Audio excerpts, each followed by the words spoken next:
Bem-vindos à Academia Erzinger Live, especial Semana do Pintor.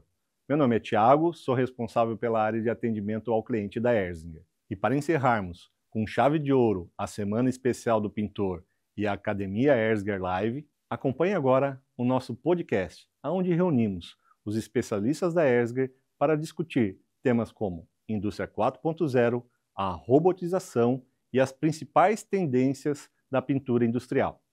Tudo começa com um propósito. Na Erzinger, acreditamos que o que fazemos vai além de máquinas e tecnologia. Nosso propósito é claro: impactar a vida das pessoas com cor, tecnologia e sustentabilidade. Cor representa nossas soluções em pintura e tratamento de superfícies.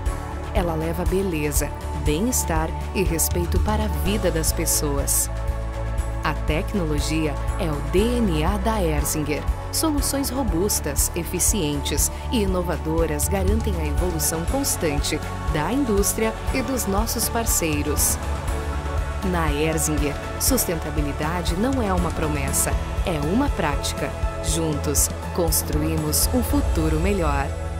Erzinger, tecnologia em equipamentos de pintura. Bem-vindos à Academia Erzinger Live. Essa semana, a Semana do Pintor, o especial da Erzinger Conecta. E nesse episódio, nós vamos colocar à mesa, tudo que a gente tem de conhecimento e de tecnologia para levar a esse ecossistema tão grande da indústria brasileira, todo o processo que a gente traz de tecnologia e inovação. Na mesa eu tenho os meus colegas, gostaria de apresentar. Antes de mais nada, meu nome é William, sou gerente comercial da Erzinger. Estou aqui com o Thiago, que cuida de toda a assistência técnica, Teixeira na nossa engenharia de aplicação e Fernandes na nossa engenharia. Eu estou na Erzinger há 5 anos, apenas 5 anos, eu sou o mais novo da casa dentro da gestão, mas me motiva muito trabalhar numa empresa que é pujante em tecnologia e tem o DNA da inovação. Thiago, pode se apresentar para nós? Bom, claro. Meu nome é Thiago, eu estou há 17 anos na Erzinger, mas sou o mais novo, de idade. Tá bom, valeu, muito obrigado. Isso. Bom, como o William comentou, sou responsável pela área de atendimento ao cliente, junto com uma equipe de mais de 30 colaboradores, 30 profissionais, ajudam a ter essa proximidade e conectividade com o cliente. Perfeito. Meu nome é Sérgio Teixeira, eu trabalho há 27 anos na Erzinger. Trabalhei durante 20 anos na engenharia de produtos e estou aqui há 5 anos já trabalhando à frente da engenharia de aplicações. Ou seja, hoje mais conectado ao cliente do que nunca, Bom, eu sou o Fernandes. Na verdade, meu nome é Ricardo, o pessoal me chama de Fernandes, porque quando eu entrei na Erzinger, há 20 anos atrás, tinham na época, acho que uns 5 Ricardos lá na empresa. Então, verdade. Acabou ficando meu sobrenome como meu nome de guerra. Então, eu sou o Fernandes, trabalho na engenharia, sou gerente de engenharia, hoje da Erzinger, e pela área aí passam todos os projetos, todos os desenvolvimentos aí que a gente acaba fazendo. Perfeito. Legal. Pessoal, quero que seja um bate-papo bem descontraído, bem confortável para todos nós. Quero pedir desculpa aos nossos ouvintes, que nós não somos da área de telecomunicação, não somos comunicadores. O esforço é grande. Nós estamos aqui nos desafiando a falar com vocês. Mas antes de mais nada, eu quero quebrar o protocolo do pessoal de marketing, da nossa equipe aqui, que está fazendo esse excelente trabalho. Quero convidá-los para vir aqui à frente, vir à mesa, para se apresentar, para que mostrar como é que é feito esse trabalho, quem é que está puxando esse trabalho. Tem o Felipe e o Natan aqui, queria que vocês se apresentassem. Olá pessoal, sou o Felipe. Olá, meu nome é Natan, estou acompanhando aqui também a academia. Isso, eles são os caras que fazem tudo isso aí por trás, esse backstage maravilhoso aí que vocês estão vendo essa semana. E não só isso, todas as feiras, eventos, catálogos, toda a parte digital que a Erzinger desenvolve, toda a parte de estratégia de marketing é com eles. Tá bom? Obrigado, rapazes. Obrigado. Muito obrigado. E vamos começar, Vamos começar. Antes de tudo, vamos aos avisos paroquiais, durante o episódio, vocês que estão nos assistindo, podem mandar no chat as perguntas que a gente vai estar respondendo. O nosso pessoal de backstage vai estar fazendo todas as respostas para vocês, interagindo conosco, a gente pode estar conversando com vocês neste ponto. E não esqueçam, de se cadastrarem, se conectarem com a gente no nosso LinkedIn, no nosso YouTube, em todos os canais que a gente pode estar. O nosso site está sempre à disposição, tem toda a conectividade com os nossos canais. Mas para começar, eu queria criar um pano de fundo, né? Esse assunto, esse tema que nós vamos discutir hoje, que é a indústria 4.0, indústria 5.0, nós vamos direcionar para respostas e perguntas para robotização, internet das coisas, né? Nós vamos falar disso. A gente não vai mergulhar hoje muito na pintura, nos equipamentos da Ersger, porque isso você já tem vários acessos, vários canais. Mas eu queria realmente tirar a dúvida do nosso pessoal, dos nossos clientes, dizendo o seguinte, cara, para onde o mundo está indo, o que a tecnologia está trazendo, como é que a gente pode certificar que as empresas, os nossos clientes, possam tirar o máximo proveito da tecnologia, né? Mas antes de mais nada eu queria fazer o pano de fundo, que é esse DNA da Ersger, né? A Ersger, né, nesses 45 anos tem trabalhado muito forte e na cultura da Ersger está muito forte a inovação, está muito forte a busca pela pesquisa, pelo desenvolvimento. Eu queria que o Teixeira falasse um pouquinho, já que é o nosso sênior aqui da mesa. Opa! Conhece um pouquinho da história da Ersger, né? Conta para nós, Teixeira. Acho que eu vou falar um pouquinho, não vou falar de futuro, né? Vou começar lá do passado, rapidamente. São, querendo ou não, aí 40, na verdade 47 anos, já, né? 47 anos, né?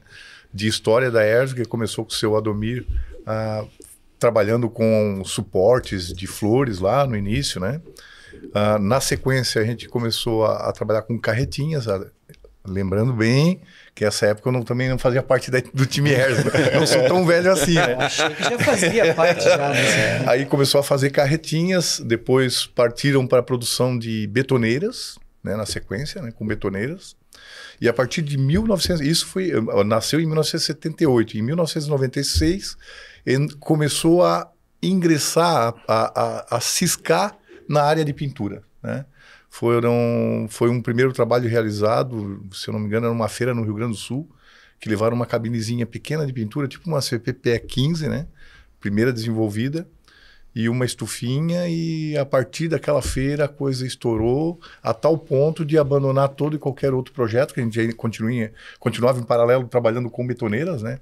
Eu entrei em 1998, ainda atendíamos alguma coisa de betoneira quando eu entrei, e depois a gente abandonou completamente por conta do sucesso que foi entrar aí na área de pintura, né? E esse DNA de inovação, nota-se aí já uma certa evolução, né? Com relação à inovação, né? Olha da onde partiram e até chegarem à parte de pintura, o que inovaram ao longo do caminho, né? E depois que entramos na área de pintura, não parou por aí, né? Continuamos inovando ao longo dos tempos, sim. Até hoje. Que legal. E o Sandro, né? O Sandro Ersger, para quem conhece, né? Tem o seu Adomir, o Sandro Ersger, que é filho, né? O seu Hilário, que é cunhado e desde sempre está na empresa cuidando do administrativo, do financeiro, né? Sempre tiveram esse pé na parte de tecnologia e de buscar fora do Brasil, né? Sempre trazendo tecnologia de fora. A primeira feira que a gente escuta falar, uma feira de Hanover, que foram para lá, o Sandro e o Hilário, né? Tem as fotos do Sandro, do Hilário indo para a feira e voltando motivados, né? Assim, energizados pela tecnologia e botando isso em prática, né?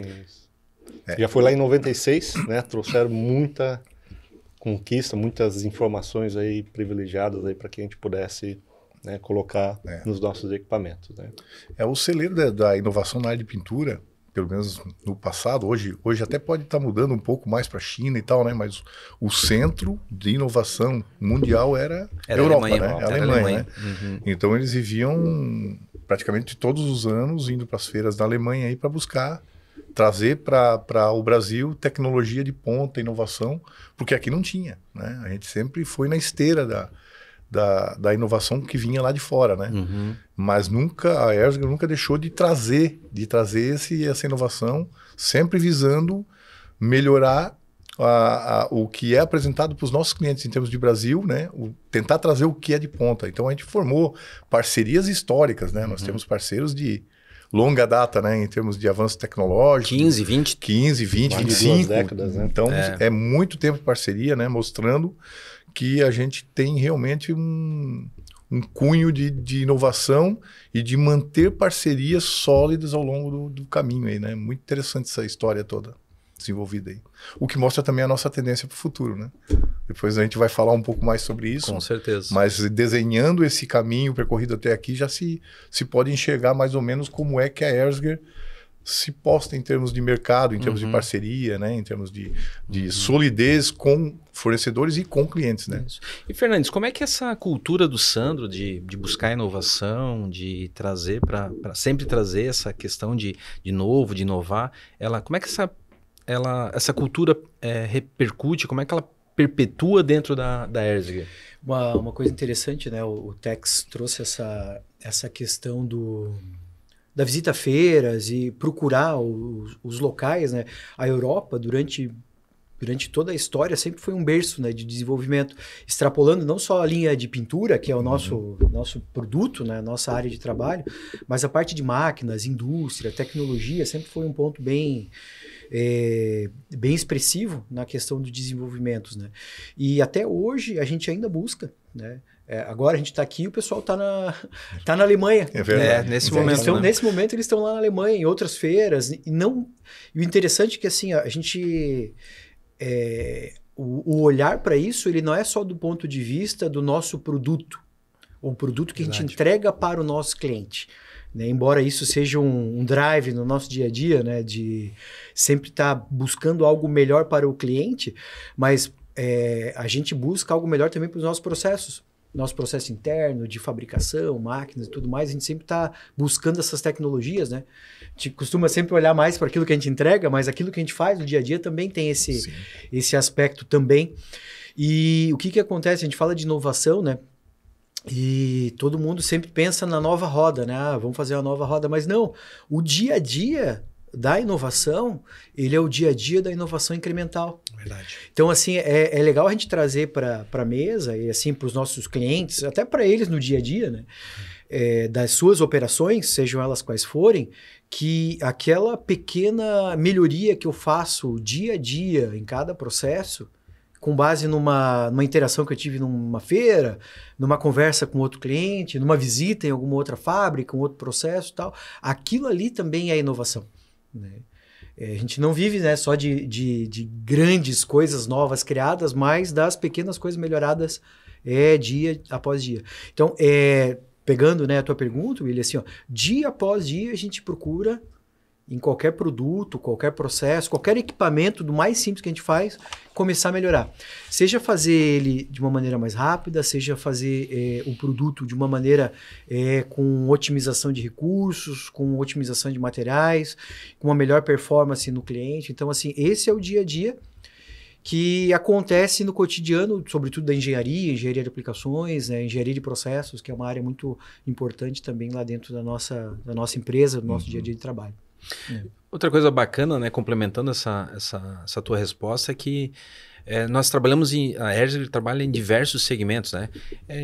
Rodoviário, né? Implementos rodoviários, agrícola, automotivo, linha branca, e aí por aí vai, né? Metal mecânico no geral, né?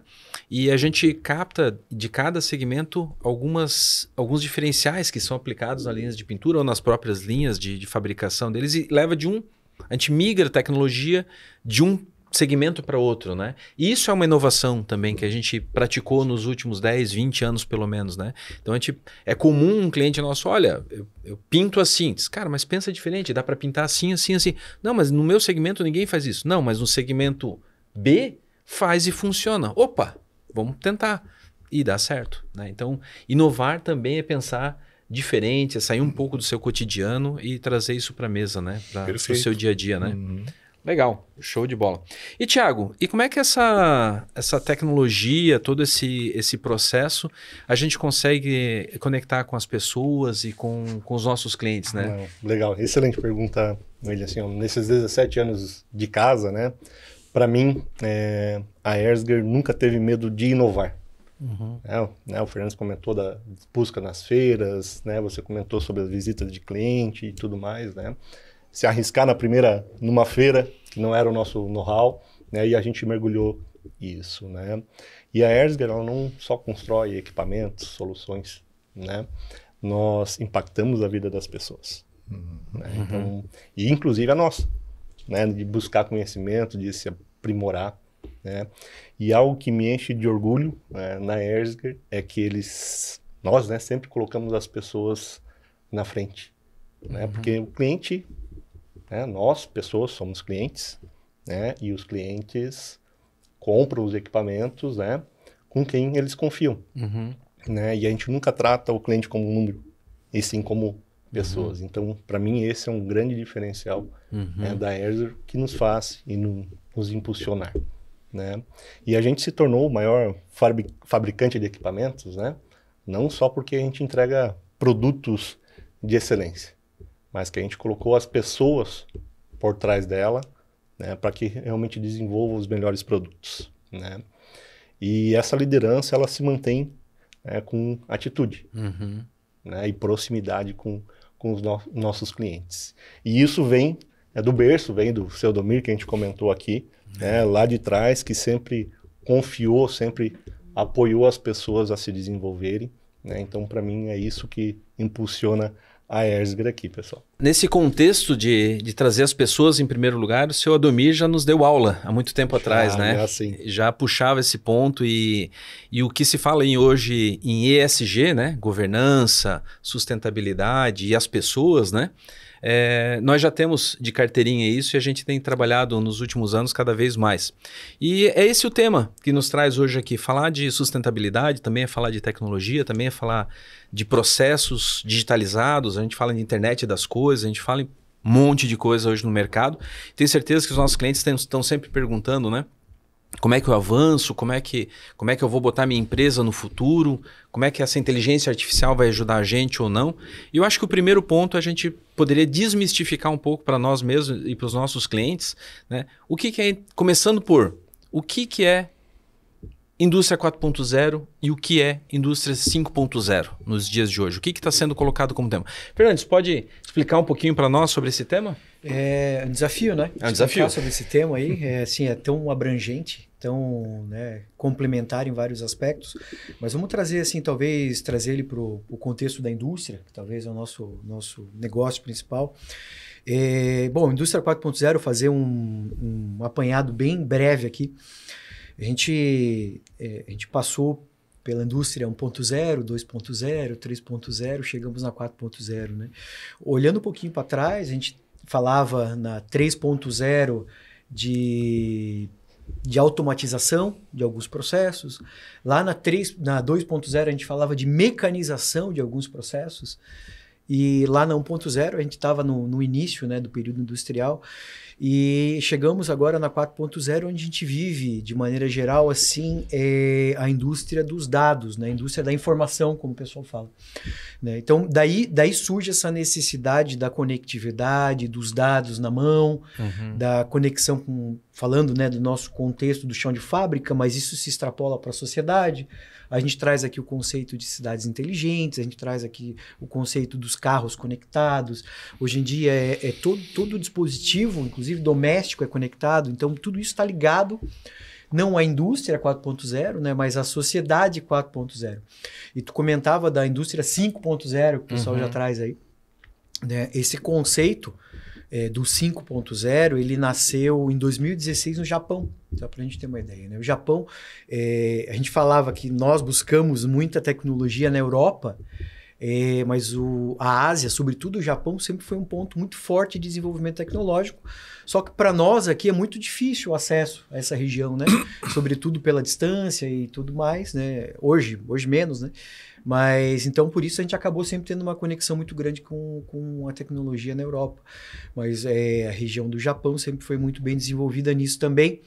E lá eles trouxeram em 2016, pelo governo do Japão, o conceito da sociedade 5.0, que é o que desdobrou para a indústria 5.0 de hoje, que o pessoal está falando. Não sabia. E o que isso trazia, né? O que isso traz como essência, né? Para a gente falar de maneira geral, assim. Como essa conectividade toda que a gente traz do chão de fábrica, dos carros, da cidade, smart grid, conectividade, né, social, como isso se conecta com as pessoas no dia a dia. E quando a gente fala de indústria 4.0, nada mais é do que isso também. Como toda essa massa, ou todo esse conjunto de elementos, sistemas que a gente traz hoje na indústria se conectam com as pessoas. Então, assim, é interessante porque o nosso propósito, né, é impactar a vida das pessoas com cor, tecnologia e sustentabilidade. As pessoas sempre estão ali, né? Então, como a gente conecta tudo isso que a gente está criando com as pessoas? Não faz sentido algum eu desenvolver uma tecnologia lá na minha área de engenharia que não torna melhor um processo que no final torna melhor a vida de alguém, seja lá um operador da máquina, seja o gerente, seja o supervisor, seja o dono da planta que tem um melhor resultado. Então, vocês percebem como tudo isso que a gente faz, embora tenha lá um objetivo primário de melhorar o resultado da operação, seja economizando energia, seja economizando algum tipo de insumo industrial, seja o que for, mas no final tornar a vida de alguém melhor. E a indústria 4.0 e a sociedade, aliás, a indústria 5.0 e a sociedade 5.0 traz isso como uma premissa. Como eu posso melhorar, através de todas essas tecnologias, o dia a dia das pessoas, né? Então, esse é um conceito bem interessante, né? Muito legal. E, assim, para a gente da área de engenharia, é um negócio que, assim, ele extrapola o nosso conhecimento, inclusive. Sim. Né? Porque, assim, embora a gente não vive descolado das pessoas, a gente sempre tem uma visão muito pragmática daquilo que a gente faz. Né? Eficiência. Né? Isso que a gente traz todo dia naquilo que a gente faz. E só que a vida das pessoas não é só eficiência. Né? Existe um conceito muito mais amplo nisso. Então, é isso que a gente tem que começar a pensar, é isso que a gente tem que começar a se conectar também. Né? Buscar entender um pouco mais, né? Sobre as pessoas e o que elas querem, o que elas entendem também como um benefício para elas, né? Social. Nem sempre é só o atendimento do que a tecnologia pode trazer ali diretamente ao ponto de economia ou algo assim, né? Tem uma mistura forte ali entre tudo, né? A gente vai falar depois de ESG, que traz, né, traz junto com ela toda essa tecnologia para ajudar a resolver vários problemas sociais, né? E está diretamente ligado ao que o Fernandes acabou de comentar, né? Foi uma aula, hein, Fernandes? E o ESG, né? O que a gente escutou alguns anos atrás, um certo modismo sobre o environment, né? Sobre o meio ambiente, tem tudo a ver, a gente tem que trazer um mundo melhor e mais sustentável. Mas a sustentabilidade não é só ecologia.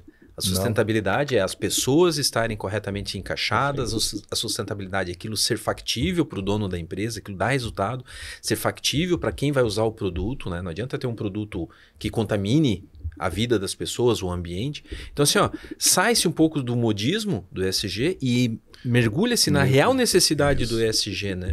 Isso. Porque eu acho que é assim, o ESG é basicamente, né, a engenharia aplicada, né? Para trazer o resultado, trazer performance, trazer tecnologia, e as engenharias estão aí em todo esse ecossistema, né?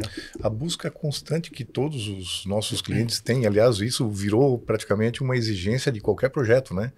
Por economia de energia, por evitar efluentes de forma desnecessária, esse investimento que existe, tanto dos clientes quanto de nossa parte, que são os desenvolvedores de novas tecnologias, eu acho que o foco é exatamente esse, né?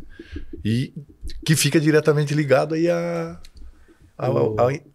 a indústria 5.0, né? Um detalhe interessante, né? Que a gente, às vezes, a gente já está tão imerso no uso, na aplicação das tecnologias, o IoT, é isso, que a gente não entende, às vezes, ou não percebe que tudo isso não é fim, é meio.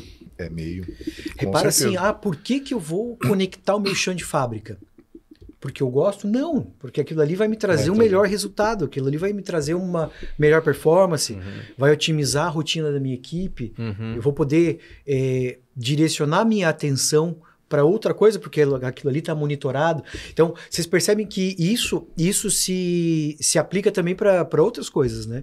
E quando a gente fala da indústria 5.0, a sociedade 5.0, vocês reparam que tudo isso gera impacto que pouco se conhece hoje ainda. A gente fala de telemedicina. Né? Telemedicina não é o médico lá no telefone ou no WhatsApp, mas assim, poxa, pensa um especialista em uma determinada área médica que está lá nos Estados Unidos, está lá na Califórnia, operando alguém que está lá na Índia. Realidade hoje, né? estão fazendo, né? Loucura. É Perfeito. algo impressionante, né? Isso muda o contexto como as coisas acontecem e até extrapola condições regulatórias, por exemplo, da medicina, da engenharia. Então, são coisas que a gente precisa olhar e começar a pensar porque elas mudam ou mudarão como a gente vive hoje. Né? Carro autônomo. Eu não sei hoje, aqui na nossa região não tem, mas eu não sei como seria eu chamar um Uber e chegar um Uber sem motorista. Na Califórnia isso é dia a dia. É, dia a dia. Mas, aqui ia tomar um susto. Olha como sou estranho às vezes, ainda para nós. Disruptivo, né? É disruptivo. Agora pensa isso com avião. Sim. Né? Embora, olha que interessante, né? Embora a maior parte do voo é feito hoje não pelo piloto. Uhum. Né? Mas de maneira automática. Interessante, né? Então, assim, todo esse tipo de contexto que as tecnologias elas trazem e mudam a forma como a gente vive, como a gente interage, acontece também na indústria. E na indústria da pintura nós temos um monte de casos ali na Erzinger, né? Talvez o Thiago até possa falar mais, de acesso remoto, que a gente consegue acessar o painel elétrico e dar uma ajuda para o manutentor. Nós já estamos usando essas tecnologias há alguns anos, né? Sim, isso aí é o nosso dia a dia, né? E vindo com esse tema, né, de a gente ter a proximidade com o cliente e ter as informações também disponíveis, né? Porque não adianta só ter tecnologia, né? Eu acho que tem um ponto fundamental que a Erzinger já enxergou há muito tempo, né? Foi levar conhecimento. E a Academia Erzinger entra bem nesse conceito. Então, imagine a gente ter um equipamento super tecnológico, né? Mas não tem um operador lá. A nossa Ferrari, né? A nossa Ferrari, né? Ter lá o operador para saber ajustar os botões. Né? Não adianta ter um Fórmula 1 que seja, né? Um chão de fábrica lá e a nossa equipe, nós que seja, saber só dirigir um Fusca. E nada contra o Fusca, né? Temos vários amigos que gostam de Fusca. Exatamente, né? Mas assim, né? No Fusca tem talvez lá 3, 4 botões lá que você faz ele andar. Agora, no Fórmula 1, ele pode chegar aí 25, 30 botões para você ajustar toda a performance daquele carro. É velocidade, é frenagem e diversos parâmetros para que ele te entregue a maior eficiência. E é o conhecimento que leva a isso, né? Exatamente. Olha só que dado interessante. E preocupante também ao mesmo tempo, né? 28% dos profissionais do Brasil dizem ter real acesso à informação. E é aí que a gente entra com a academia, né? Na academia, Erzinger, o objetivo é simples, né? Tornar o operador, o pintor, especialista no que ele faz. Então é isso que a gente quer entregar. Tem mais de 26 treinamentos já disponíveis que a gente pode fazer de forma online, remota, presencial para os nossos clientes. Temos também o workshop, onde a gente leva muita parte de inovação, né, junto com nossos parceiros. Né? E eu queria falar um ponto importante, né, que é único no Brasil, né, uma empresa brasileira ter um centro técnico para aplicação de pintura. E lá, né, o cliente tem a oportunidade de fazer aplicação de pintura, seja pintura pó, pintura líquida, né, de uma forma manual, robotizada também, semi-automática, e poder fazer os diversos ajustes e ver o que isso impacta na qualidade do componente, da aplicação, da melhoria de performance. Eu acho que usar essa parte de conceitual com mão na massa é o que realmente transforma, né? Então, o pintor sai de lá preparado, sabendo ajustar o equipamento para ter uma melhor performance, uma melhor economia de tinta e resolver o problema antes do que ele aconteça. Legal. Né? Já poder muito legal fazer esse processo, né? E a máquina inteligente, né? Com o operador despreparado, é só custo. Né? Então, base novamente aí para as pessoas, né? E a gente estava falando sobre tecnologia, claro, é maravilhoso, né? Poder se conectar com o equipamento remotamente, ajudar o cliente a resolver, identificar o que está acontecendo lá. Mas novamente a gente entra o quê? Não é um robô que vai lá e vai corrigir o que está acontecendo. Vai ser novamente as pessoas, né? E quem tiver as pessoas mais preparadas, elas, né, as empresas que vão vencer. Né? Porque as pessoas saem na frente, né? Verdade. As empresas hoje na questão da construção do conhecimento, né? Do conhecimento de pintura, do seu processo de solda, de montagem, quem tiver as qualificações, as pessoas mais treinadas, vai sair na frente. Porque todo mundo trabalha no mesmo processo. E um gancho que eu queria entender, até passar para o Fernandes na sequência, é: ok, nós temos a máquina, nós temos o conhecimento para entregar para as pessoas, mas como é que as informações lá na ponta, dentro da linha de pintura, como é que elas são codificadas e entregues para o nosso cliente? Como é que elas são codificadas? E entregues para o nosso cliente. Como é que esses dados podem chegar na mão do nosso cliente? Vamos lá, né? Assim, falando agora do que se aplica realmente no chão de fábrica, existem hoje vários protocolos, né, que são possíveis aí de comunicação, mas o Thiago estava falando antes ali de conectividade, né, e acesso remoto e tal. Eu lembrei fazer um parênteses aqui, né? Eu lembrei que a gente fazia acesso remoto nas nossas máquinas. O que mais antigo que eu lembro é de 2003, e era um acesso remoto com um modem discado. Então, assim, a gente tinha um painel elétrico e tinha um modem. Talvez para muitos aqui não vão nem lembrar do som. Ele fazia aquele sonzinho, ele fazia aquele som de conectando. Conectando ali. E conseguia conectar no CLP para poder fazer um acesso remoto naquela instalação. 20 anos atrás. Estamos falando 2003, 2004. E era um cliente lá no interior do Rio Grande do Sul. Então tinha uma linha telefônica conectada no nosso painel, uma linha telefônica. Tu vê, mano. O que é linha telefônica hoje em dia? A gente nem conhece, né? Meus filhos nem sabem o que é isso. Né? E que conectava naquela máquina, a gente conseguia uma conexão boa aqui de 36 kbps, de 44 kbps. Hoje a gente fala de giga. Né? Então para ver como essa necessidade da conectividade ela já é mais antiga, bem né, antiga, do que se né? imagina. Mas assim, voltando na tua pergunta, William, assim, a gente parte assim da operação. Vamos pensar, né? Chão de fábrica, eu tenho máquinas e processos acontecendo e eu tenho elementos que traduzem esse status. Aberto, fechado, ligado, parado, operando, velocidade alta, baixa, temperatura A, B ou C. Então, assim, a gente tem elementos, né? Que o pessoal chama, né, dos sistemas cyberfísicos ali, que são sensores e toda essa massa que está ali conectado no equipamento, né? Então, pega um celular hoje, é giroscópio, é GPS, é uma série de itens que estão conectados. Na indústria também não é diferente, né? Tem esses elementos conectados ali.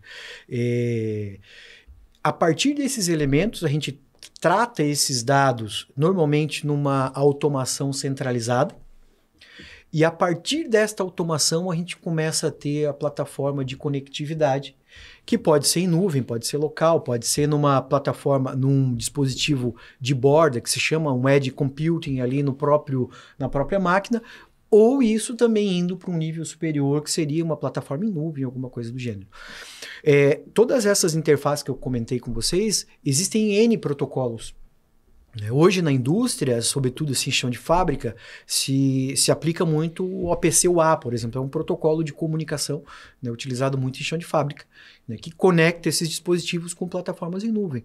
Mas se for trazer para plataformas em nuvens, aí tem MQTT, tem outros protocolos de Field Bus, que eles chamam, né, que é a aplicação de campo, que também são usados, né, que são aplicados aí. E aqui eu não faço juízo do fabricante A, B ou C, porque todos eles têm todo tipo de protocolo, né? E essa é a ideia. Então, interessante, né?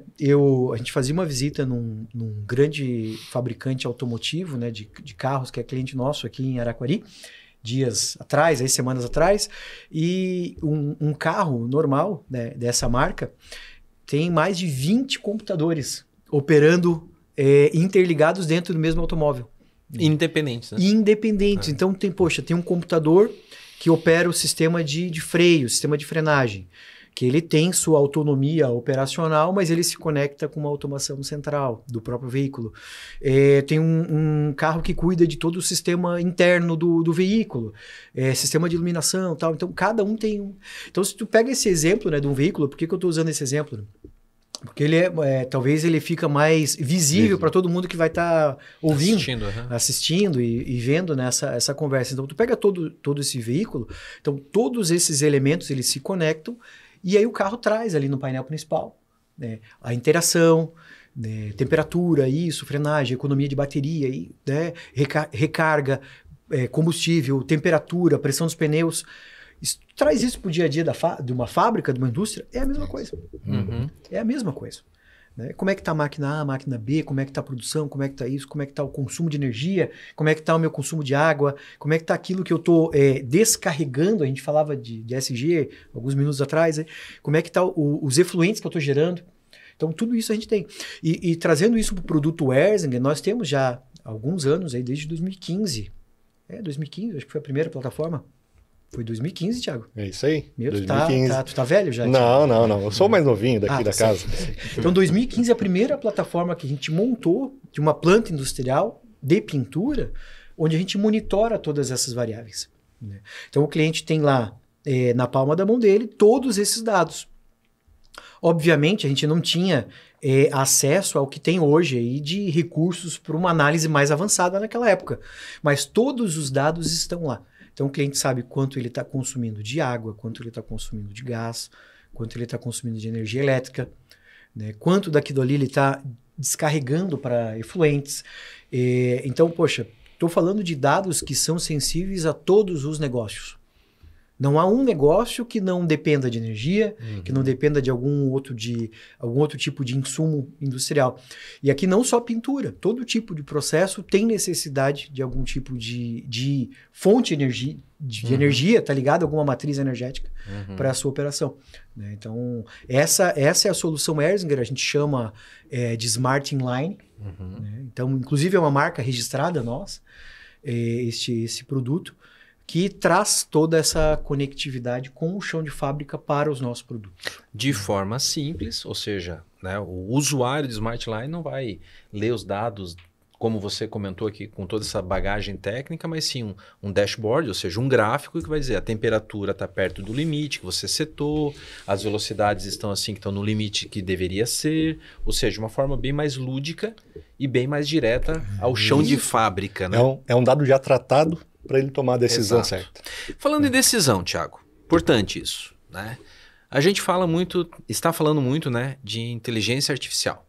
E para essa conversa aqui, a gente foi lá no chat GPT da vida, que não foi o chat GPT que a gente usou a nossa base, e perguntamos qual a diferença entre 4.0 e 5.0. Ele deu uma resposta, deu gráfico para nós, né? Criou tudo. E essa é a forma mais simples de inteligência artificial. Pensando no Smart Line, pensando na conectividade com as pessoas, pensando nesse contexto todo, né?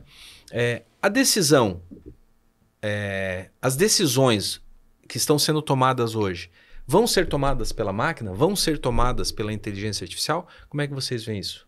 Fernandes, tu que está nesse front aí. Olha, eu acho que assim, esse é um tema também bem... Polêmico em vários aspectos, né? Todo mundo acha que daqui a pouco a gente... Mas nós não estamos aqui para falar só da coisa boa. Estamos para ser polêmicos também. Não é essa a questão, né? Alguns acham que a gente já está dentro da Matrix e não sabe, né? Né? Talvez aqui eu tenho... Se eu olhar para o lado... Skynet. Eu vou ver o Neo ali. Bom, não sei, né? Se a gente está ou não nesse aspecto. Mas falando do ponto de vista de decisão, e voltando um pouquinho antes ali no que tu comentou, toda essa conjuntura, ela serve para orientar melhor a decisão. Certo. Os dados estão ali. Não tem nenhuma, assim...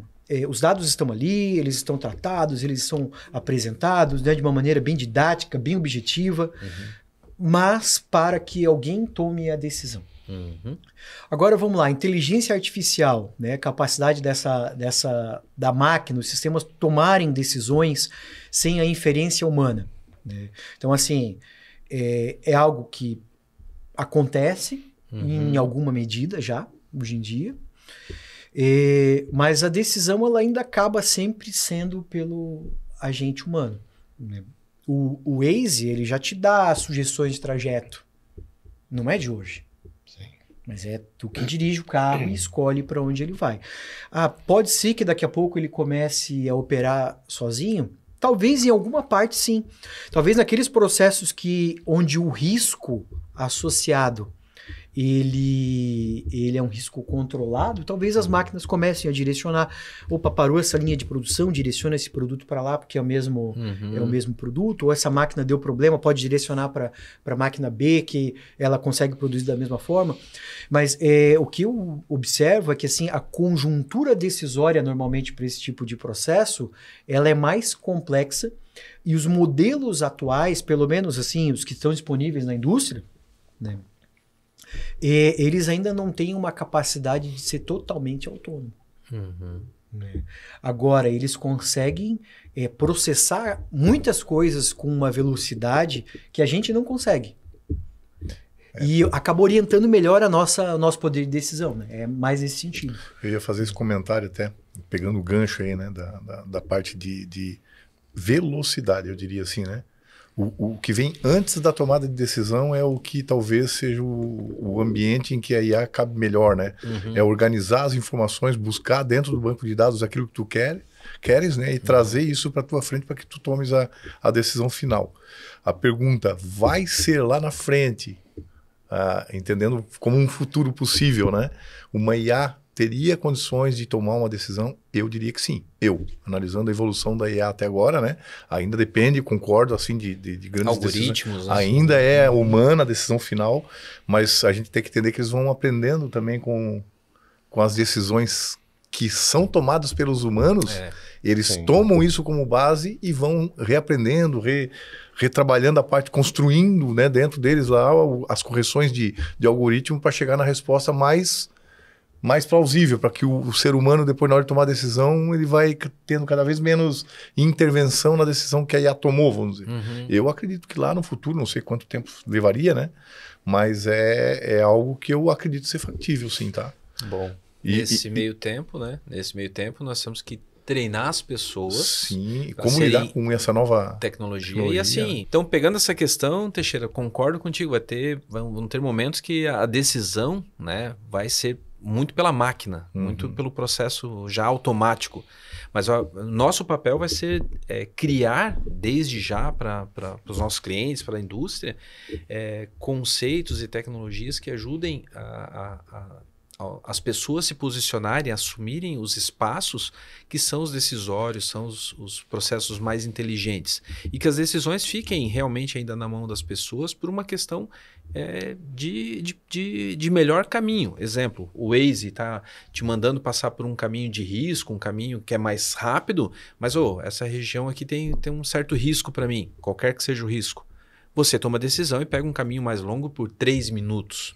A decisão de levar 3 minutos a mais é sua. A mesma coisa com a pintura, com a máquina, com o processo. E puxando por esse ponto, né, da questão, né, de automação, a gente volta num outro ponto que está sendo falado desde a indústria 3.0, que é robotização. Queria entrar nesse tema que nós podemos, né, continuar ainda falando de tecnologia, de inteligência artificial, mas a robotização é outro ponto que, quando eu estou nos clientes, né, tem muito atrativo por parte dos clientes, né? A mão de obra está cada vez mais difícil de ser capacitada, né? A pintura não é um processo simples, é um processo altamente complexo, né? E eu escuto dos clientes assim, muitas vezes, né? Pô, eu quero um robô na minha linha de pintura. E muitas vezes, né, nós, da área de vendas, a minha equipe, tem que dizer, desculpa, infelizmente o teu volume, o teu processo, não cabe um robô por causa disso. Então eu queria colocar na mesa aqui, quando é factível um robô, quando não é, quais são as limitações hoje. Nós estamos com algumas experiências bacanas aí, avanços na parte de inteligência visual para a parte de robôs, né, para captar a imagem e poder tomar uma decisão de pintura junto com o robô. Então eu queria entender com vocês, começando pelo Teixeira, né? Qual que é a maior dificuldade que tu enxerga, Teixeira, quando a minha equipe traz, olha, o cliente quer um robô, analisa, né? Qual é o impacto ou quais são as premissas que você analisa para colocar um robô ou não na linha de pintura do nosso cliente? Eu diria assim, é o sonho de todo mundo, né? Porque todo mundo associa robô à produtividade, né? A repetibilidade de questão de processos e tudo mais. Então é o sonho, eu diria que o menor dos empresários tem o sonho de um dia ter o robô na linha de pintura deles, olhando para a parte de pintura, não para outros processos. Né? Uhum. Mas é claro que a gente entende também, né, que tu ter um robô começa pelo custo. Não é um custo baixo, né? Então, às vezes, o cara tem uma linhazinha de pintura relativamente simples, produz o volume que ele precisa, e ele colocar um robô naquele momento totalmente inviável para ele, olhando para a questão financeira do negócio, né? Uhum. Então, o que é que compete uma escolha por um robô? Primeiro, a repetibilidade do processo de pintura, ou seja, o cara tem grandes volumes de produção de um mesmo componente. Em série, né? E isso, o que facilita aí Vamos entender que o robô não executa ou não pensa sozinho. Ele vai executar movimentos através de uma programação, né? Então, ela vai repetir movimentos. Então, se as peças não se mantêm no mesmo lugar, corre-se aí o risco de não ter um processo garantido na pintura, né? E aí vamos falar na prática. A gancheira tem que ser uma gancheira diferenciada. Diferenciada, né? Já não é mais qualquer gancheira que o cara joga no chão e entorta o gancho. Ou muito parecida uma com a outra, né? Se ela não é especial, próximo, elas né? tem que ser muito próximo. Muito próximas. Né? Padronizado, né? Isso. Padronizações, é. Ao mesmo tempo, eu olhei para o que o William acabou de colocar agora, que seria essa parte de novas tecnologias. O Fernandes pode avançar muito mais sobre isso, que é a parte de interpretação que existe das peças. Elas poderiam vir peças diferentes, em posições diferentes, e o robô vai aplicar como se fosse um ser humano, vamos dizer. Isso não é algo que está sendo lançado agora, mas ainda está relativamente atrasado para dizer que ela hoje é uma tecnologia 100% confiável, vamos dizer assim, né? Sim. Mas olhando, deixo isso para o Fernandes comentar, eu acho que ele tem mais propriedade, né, de falar desse ponto do que eu. Agora, olhando para a parte de escolha do robô, né? O que a Erzinger faz? Hoje nós temos departamentos que trabalham com simulações, a gente usa muitas vezes até o próprio CT para garantir que essa simulação traz realmente o resultado na prática, né? Então a gente procura ajudar o cliente a desenvolver a melhor saída, a melhor solução e o cliente entender se realmente é aquilo que ele quer. Puxando o gancho, né? Ser o GPS do cliente. Né, mostrar o caminho. É isso aí. Né? E eu acho que um ponto que eu gostaria de contribuir aqui é com relação, né, esse tema polêmico que a gente fala, né, de indústria 4.0, 5.0, robotização, automação, sempre vem aquela pergunta, mas vai tirar o emprego de muitas pessoas. Né? Eu acho que é mudança realmente de mindset, nesse sentido, de a gente levar um resultado melhor, né, na operação, né, no processo.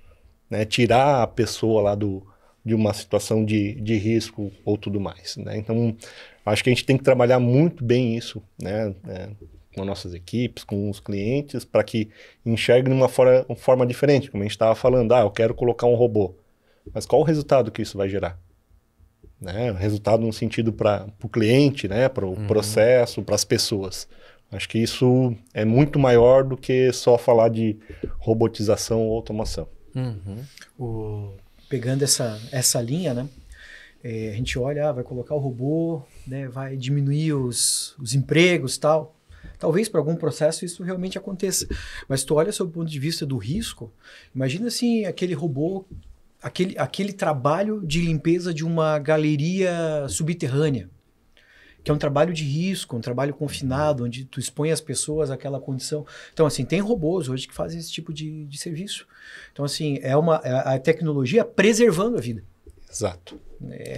É um aspecto diferente, né? Então, tu pega a gente pega na área de pintura, que é o nosso negócio, a maior parte dos movimentos de pintura são movimentos repetitivos.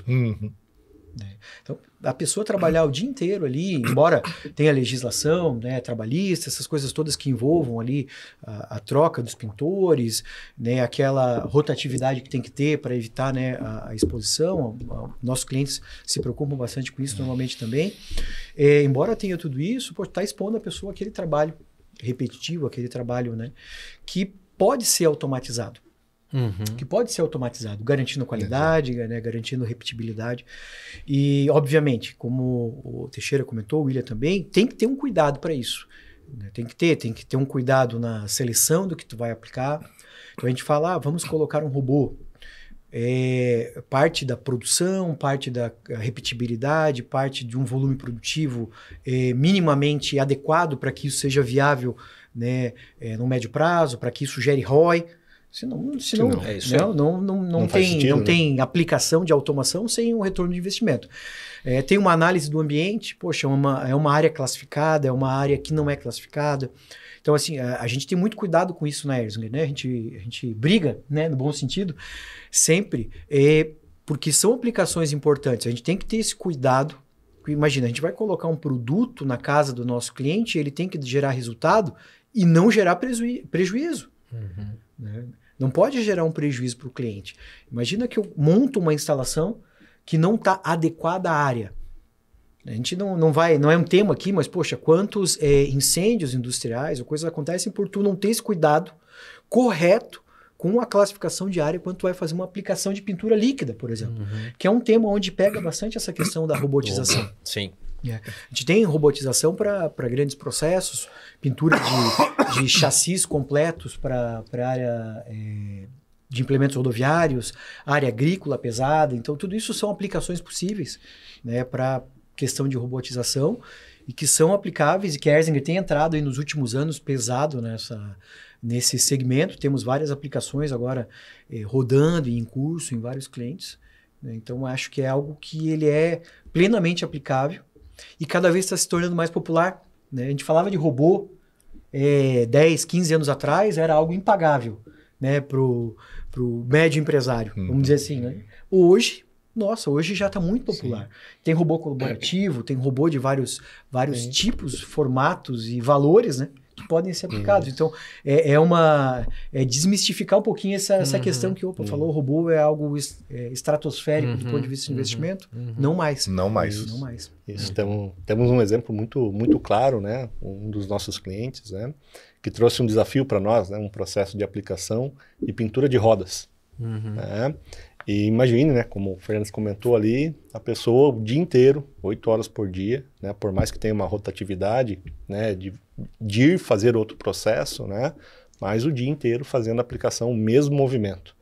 Né? Então, além de você preservar a pessoa, né, é claro que o cliente queria também resultado, né? Então queria ser mais eficiente, né, não ter tantas falhas na aplicação, né, e implementar a velocidade. Então, é nesse contexto que a gente aplica a robotização. E nesse projeto, inclusive, instalamos lá um robô self-learning, onde o próprio operador ele faz a devida programação. Então, a pessoa novamente no centro, nesse sentido de ensinando qual é a melhor forma de fazer a aplicação daquelas rodas.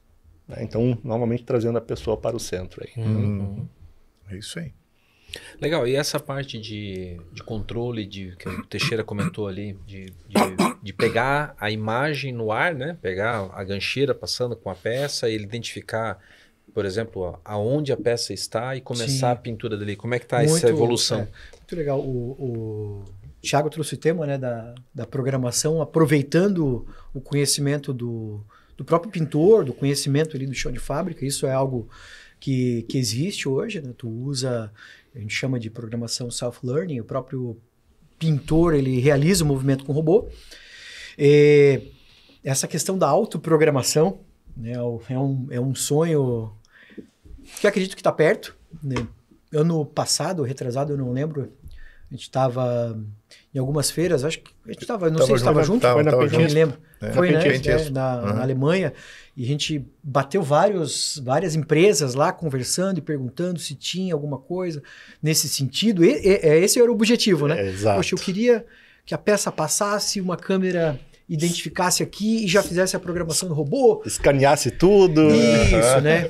E algumas partes, elementos disso, algumas empresas já têm. Mas, assim, de fato, essa leitura e essa orientação 100% para um robô, ainda a gente não encontrou. Agora, o que a gente tem feito é utilizar análise de imagem com câmeras mesmo, ou scanners, e orientar o robô quanto à receita que ele tem que realizar, o posicionamento em que a peça está.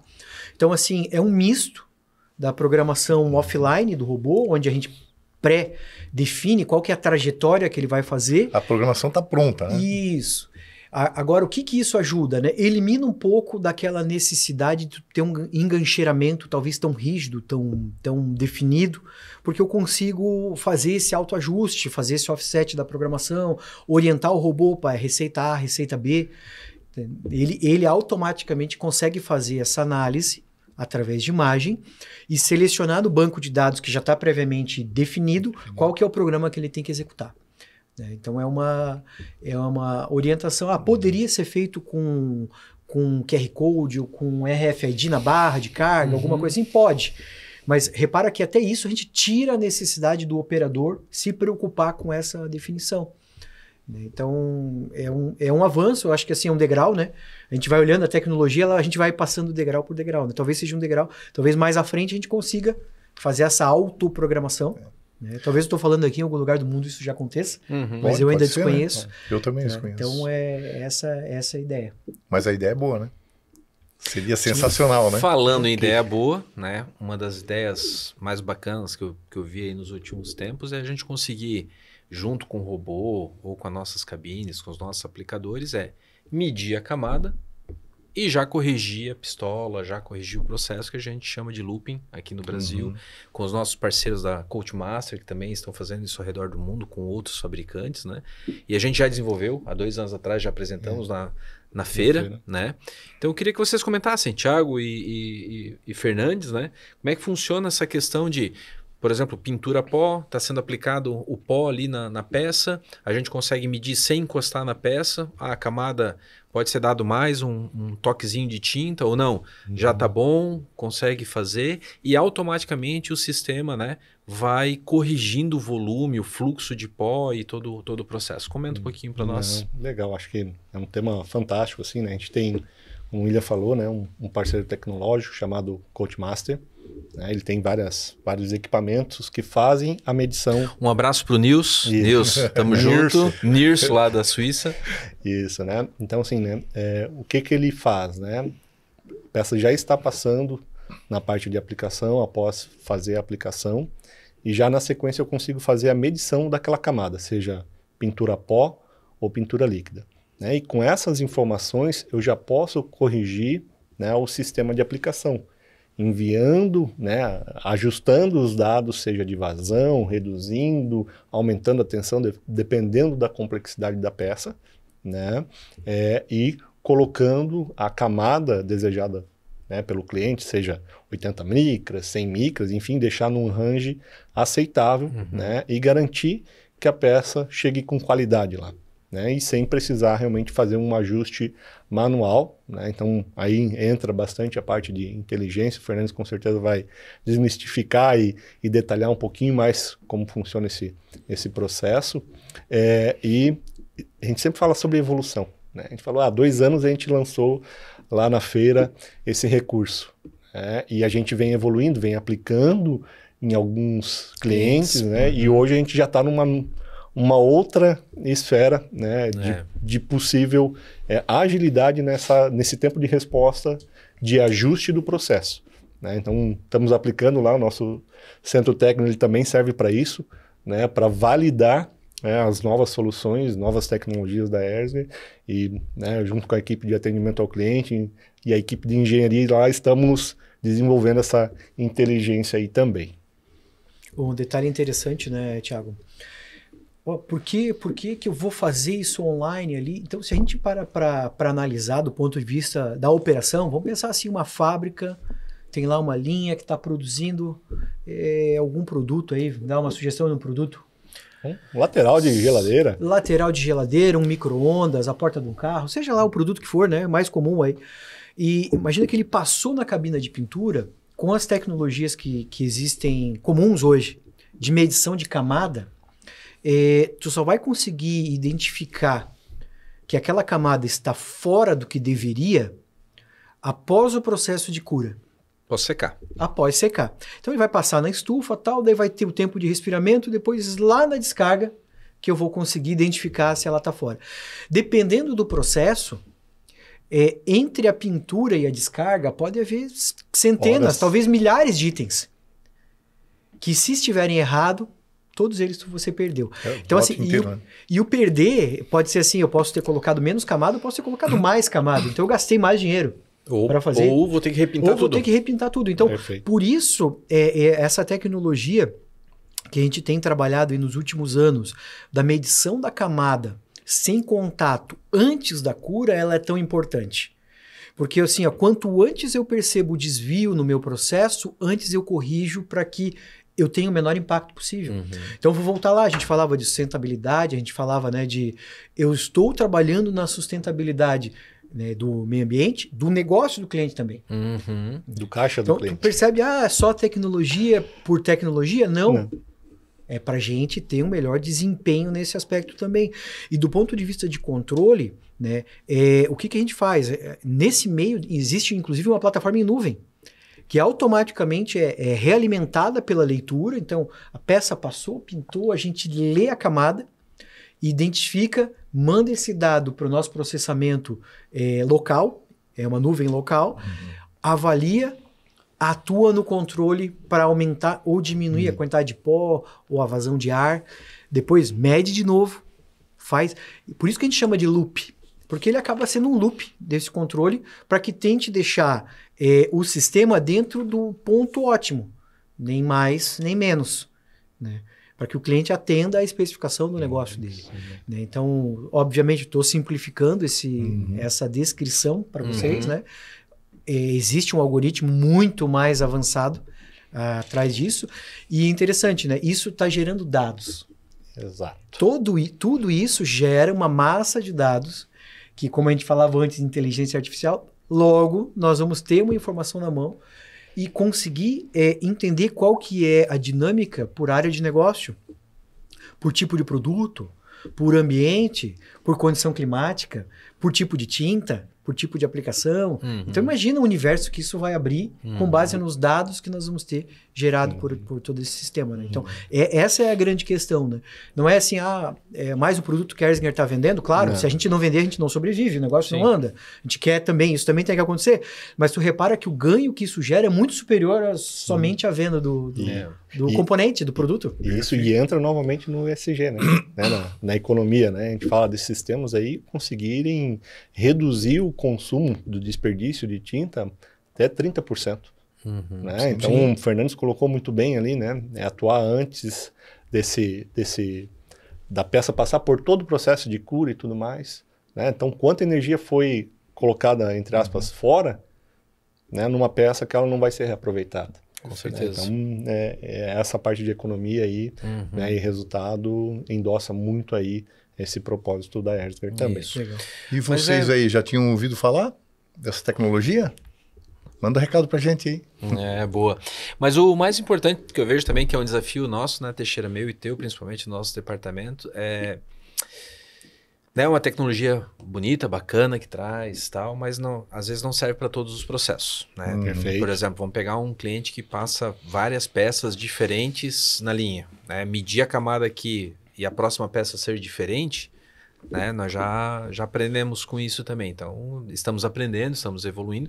E é isso que a gente quer levar para os nossos clientes, que a tecnologia está à disposição, mas o mais importante é entender a aplicação do cliente. Sim. O volume, o tipo de peça, o quanto isso vai realmente impactar no final do dia em redução, né? A gente conseguir medir isso e com certeza os dados estão aí cada vez mais. Então, pessoal, bem contente aí com a nossa conversa até o momento. A gente conseguiu transitar por vários pontos, né?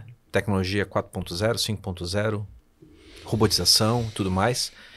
ESG, acho que bem bacana, a gente conseguiu entender alguns pontos aí bem interessantes que a gente consegue levar para os nossos clientes e amigos.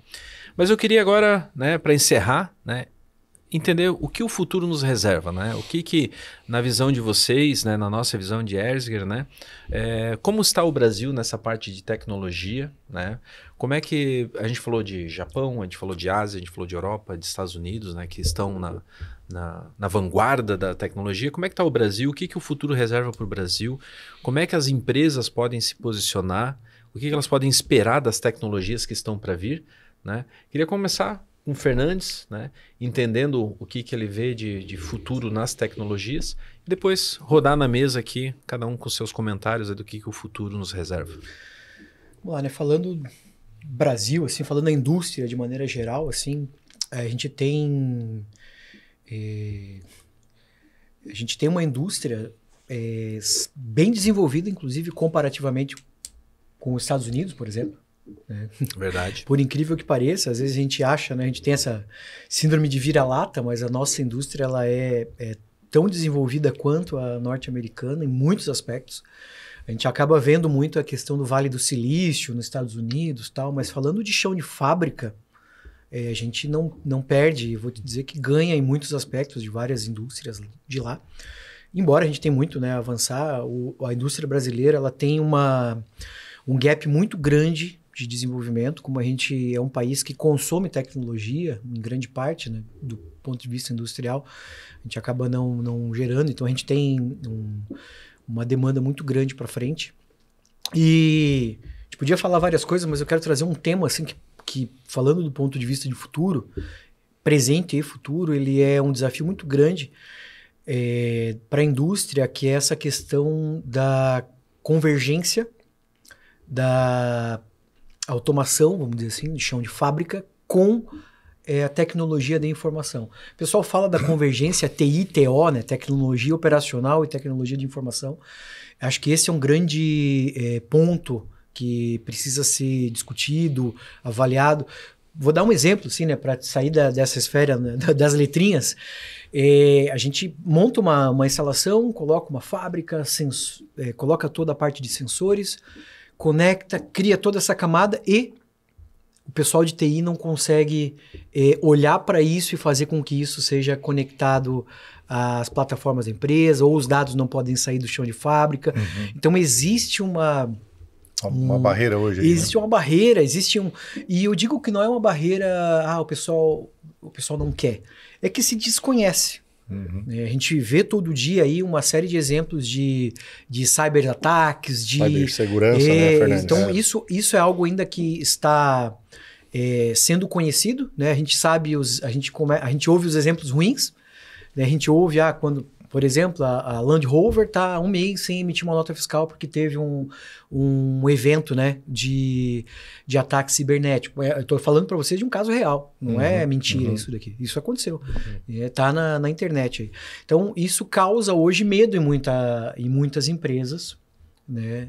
Essa conectividade do chão de fábrica com o que a conectividade em si traz, né, com acessos, informações, big data e tudo mais. Então, eu acho que uma dificuldade que tem é essa. Eu vejo que para o futuro, empresas, né, a nossa ou outras empresas que consigam encontrar meios, né, para sanear essas dificuldades vão conseguir ter um bom resultado. Eu acho que a gente tem procurado dentro dos produtos, parcerias e arquiteturas que nós criamos, a gente tem procurado atender todos os requisitos dos protocolos de segurança, os protocolos de comunicação que são exigidos. Então isso para nós é um ponto bem, bem interessante, que traz, né, essa segurança para quem vai aplicar uma solução da nossa empresa, da Erzinc, lá no chão de fábrica. Então, dentro desse mesmo contexto aí, quando a gente olha, por exemplo, né, para a inteligência artificial, né, a gente observa que tem vindo de alguma forma os desenvolvimentos ou as possibilidades de empresas tratar da inteligência artificial mais fechado, vamos dizer assim, né, dentro do contexto da empresa e não mais no ambiente aberto. Né? Até por questão de segurança, não só segurança, evitando que um hacker entre e te deixe vulnerável, né? Mas também segurança dos dados que você... Dados sensíveis, né? Dados sensíveis, né? As empresas têm dados sensíveis, esses dados têm que estar protegidos e, de alguma forma, a própria inteligência artificial, alguns modelos de inteligência artificial que têm sido fornecidos, né? Desenvolvidos, eles já estão direcionados para esse tipo de solução. São soluções um pouco mais fechadas a respeito de dados de empresas ali, né? Então, acho bem interessante porque isso traz segurança para a empresa. E isso pode levar a resolver alguns problemas de chão de fábrica, olhando para essa ótica também, né?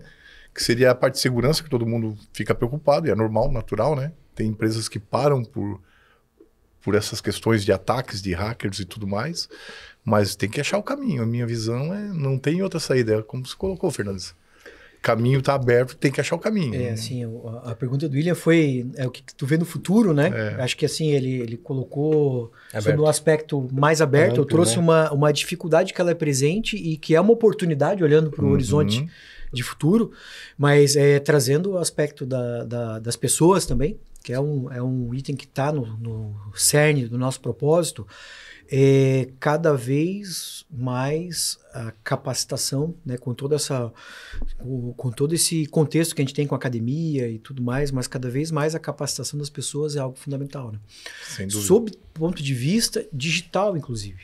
A gente vê, o nosso país é um país que tem um índice de analfabetismo digital muito grande. Sim, e eu não estou falando do ambiente industrial, eu estou falando do ambiente do uso geral, né? digital Geral. de maneira ampla, né?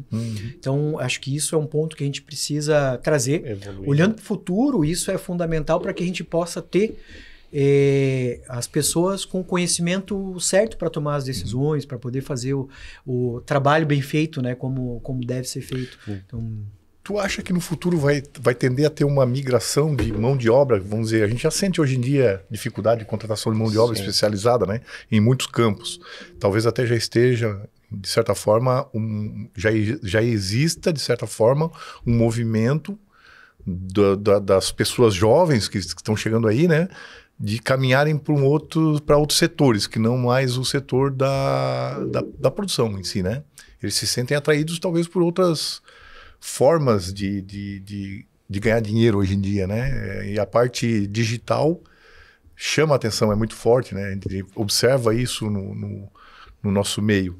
Existe uma tendência, por exemplo, a gente automatizar o chão de fábrica e absorver essa mão de obra para tentar resolver a questão da falta hoje de mão de obra especializada na pintura, olhando agora para a indústria 5.0, a serviço do homem, etc. e tal, né? Tem essa tendência, é mais uma questão eu estou perguntando, né? Mais perguntando do que...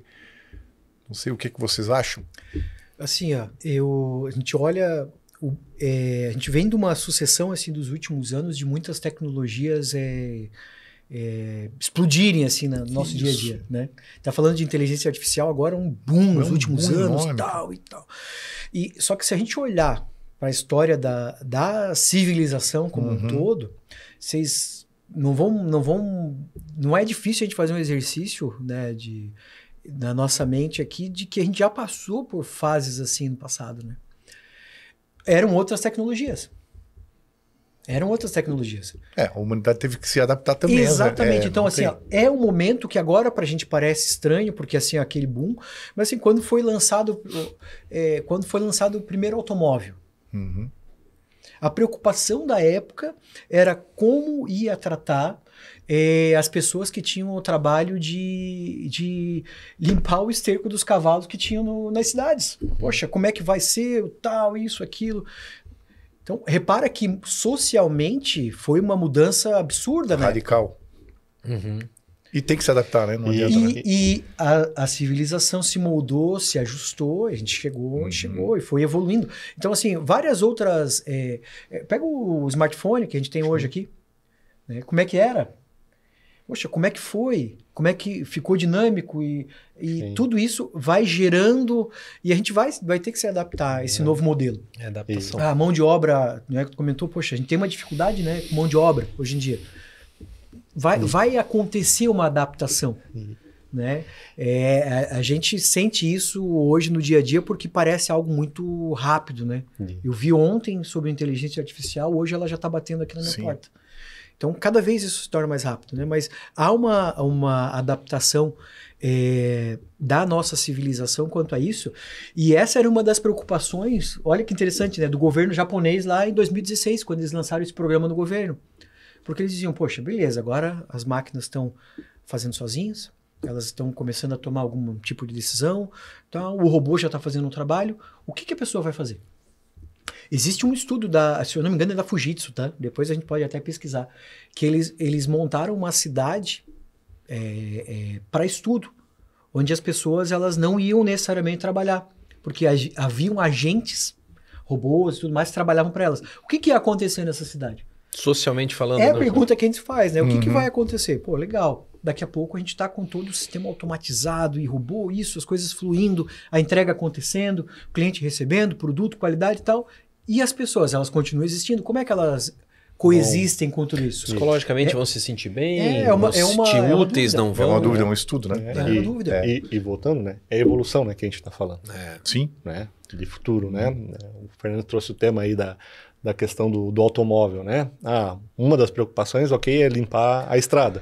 Mas depois, evoluindo, né? As pessoas precisaram entender como eles iam usar essa tecnologia. Né? O veículo acabou sendo perigoso, né?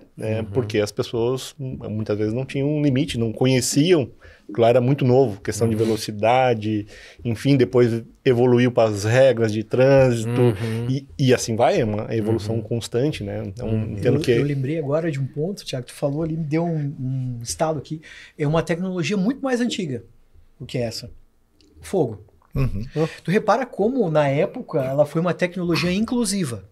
Porque, pô, tu não conseguia comer alguma coisa, tu só vai comer uma batata, alguma coisa, se tu não tivesse os dentes corretos ali, que, pô, no passado era assim. Sim. Tu não conseguia. Então, poxa, quando tu começa a conseguir cozinhar um alimento, preparar ele, tu inclui, inclusive, aquelas pessoas que não conseguiam comer aquele tipo de alimento. Então, tu repara como a sociedade da época se moldou e se ajustou para essa nova tecnologia. Super elementar, o fogo. Na verdade é Darwin, né? Não é o mais forte que sobrevive, é o que se adapta melhor. E aí nós estamos nesse mesmo ponto, né? Adaptação. E aí vai para os empresários, né? Adapte-se, né? E aí que viria o ponto que eu queria comentar sobre o futuro, né? Esse é o futuro. Né? O futuro não está em você ter a linha mais tecnológica, na minha opinião, ter a linha mais produtiva, na minha opinião. E sim você escolher a melhor tecnologia para aquele seu planejamento, para o seu crescimento. Vou dar um exemplo, né? Gosto quando o Fernandes coloca temas simples, exemplos simples, analogias simples, né? Comprar um carro que estaciona sozinho, tem várias tecnologias aí, vários carros no Brasil hoje que fazem isso sozinhos, né? Possivelmente muitos que estão assistindo aqui têm isso e não usam. Então é uma necessidade? É realmente uma necessidade? Você está pagando mais por aquilo? Não está pagando? Não estou nesse contexto. Eu estou no contexto o que realmente você precisa para a sua empresa, para a sua indústria, para o seu processo, para a sua pintura. Agora falando do nosso processo, do nosso mercado. Realmente o que o futuro nos reserva é adaptar-se e trazer a tecnologia que realmente é necessária. E outro ponto, né, que eu vejo muito na indústria, que os donos, os gerentes das empresas reclamam muito cara, eu comprei um carro que estaciona sozinho porque ele baixa o nível de risco de bater o carro no estacionamento, por exemplo, mas o meu piloto lá, o meu motorista, ele não usa o recurso, porque ele prefere fazer manualmente e continua o risco ali. E aí vem da educação, vem do treinamento, vem de botar a pessoa e explicar para ela, né? Eu tô usando o exemplo de dirigir, mas traz isso para pintura. Meu amigo, eu quero que você reduza o fluxo de tinta para fazer assim. E o cara continua jogando o fluxo de tinta lá em cima e não usando os recursos tecnológicos que a gente deu para ele, por exemplo. Né? Então, acho que assim, se o futuro nos reserva alguma coisa, sermos mais inteligentes no que a gente está contratando e usar isso da melhor forma possível e treinar as pessoas para fazer isso da melhor forma possível. Se é robô, se não é robô, se é inteligência artificial, se não é inteligência... Pessoal, o que interessa é adaptar-se. Isso, e pegando esse gancho, né, como você falou ali, do recurso, né, do estacionar sozinho, né, muitas vezes, ok, né, o dono lá comprou esse veículo, entregou pro motorista, né, e não falou, esse carro possui, isso, né, não transferiu o conhecimento para essa pessoa utilizar, né, então, como é que ela vai fazer se ela não sabe que tem aquele recurso? Então é bem mais elementar e novamente volta à base aí com relação da instrução realmente das pessoas, né? E para mim sim, o futuro da pintura tem que ser um sistema inteligente, né? Que use os dados, que mostre esses dados para tomada de decisão, né? Que seja conectado.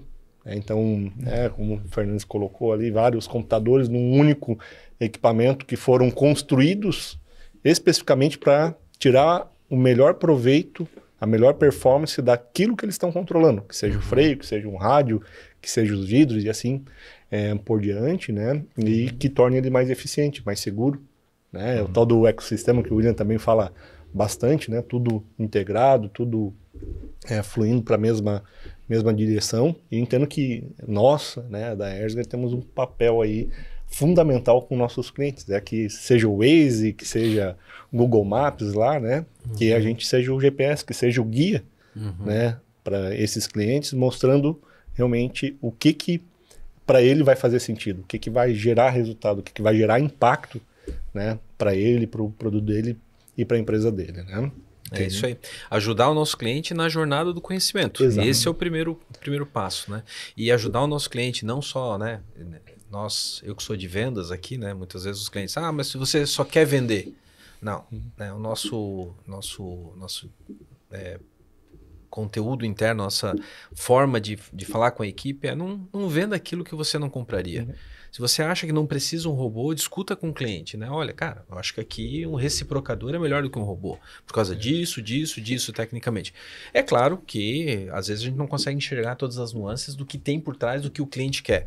E aí a gente é limitado a ir aonde o cliente está pedindo para que a gente vá, né?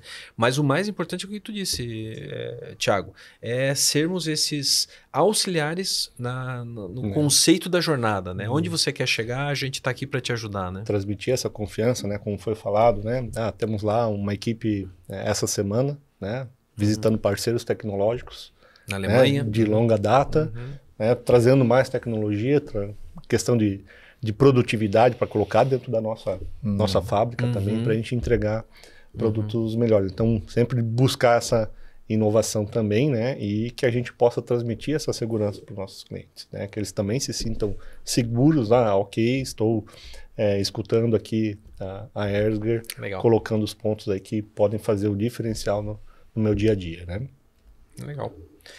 Excelente, pessoal. Eu acho que missão dada, missão cumprida. Agradeço o tempo de vocês, agradeço imensamente compartilhar todo esse conhecimento. Acho que o mais bacana de tudo aqui é que a gente conseguiu fazer sem gaguejar, né? Eu acho que esse é o grande ponto.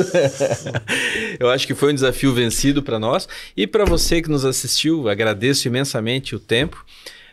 Para nós é uma satisfação poder levar, né, e compartilhar e trazer esse conhecimento. O que você tiver de dúvidas nos nossos sistemas ou tem alguma coisa que despertou interesse em vocês, a nossa equipe comercial e técnica está à total disposição. Basta entrar no nosso site, entrar em contato, colocar no chat ali alguma solicitação de informação, basta nos informar o que você precisa, a nossa equipe vai até você. Nós estamos à disposição para atendê-los não só para vender, mas também para informar, trazer conhecimento e trazer tudo isso para a mesa para vocês, tá? Gostaria também de reforçar, né, da Semana do Pintor, parabéns a todos os profissionais, não só as pessoas que põem a mão na massa e pintam, mas a todas as pessoas que estão envolvidas com o processo de pintura, todas as pessoas que estão gerenciando, que estão trabalhando na empresa com pintura. É o dia de vocês, é a semana de vocês.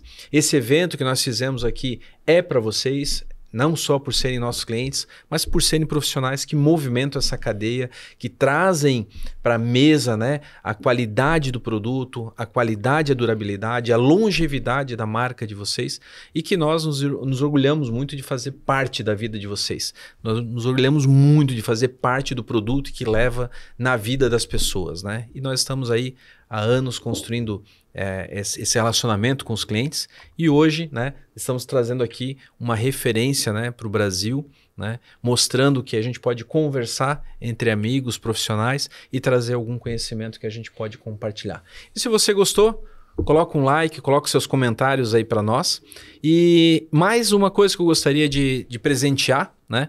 Nós, de primeira mão, né? Vou dar um spoiler aqui também, estou saindo do protocolo, o pessoal de marketing depois me mata, mas não tem problema. Nós estamos com um processo, um projeto fantástico que está saindo do forno agora, nessa semana. Nós estamos com uma série chamada Além da Superfície, que vai trazer esses temas que nós comentamos e muito mais. Vai ser realmente episódio, vocês também não estão sabendo, é uma novidade para vocês também, que nós estamos trazendo em forma de série todos esses comentários, vamos comentar um pouco, vamos mergulhar em alguns assuntos, tratar de alguns temas bem interessantes. E fica com o teaser agora do Além da Superfície. Por trás de cada superfície existe um processo, e por trás de cada processo existe uma história. Nesta série, vamos além do acabamento. Vamos mostrar o que move a proteção, a eficiência e a qualidade por trás de cada solução da Erzinger. De aplicações técnicas a desafios únicos, de pintura a pó a líquida, de projetos sob medida a montagens completas. Tudo começa com um desafio do cliente. E só termina quando o resultado é confiável, seguro e entregue com excelência. Do comercial à assistência técnica, do primeiro esboço ao pós-venda, tudo se conecta. Acompanhe os episódios e conheça de perto o que torna a Erzinger referência em soluções para pintura industrial. Porque cada camada carrega mais do que tinta, carrega engenharia, experiência e a confiança de quem sabe que o resultado vai muito além do que os olhos veem, além da superfície,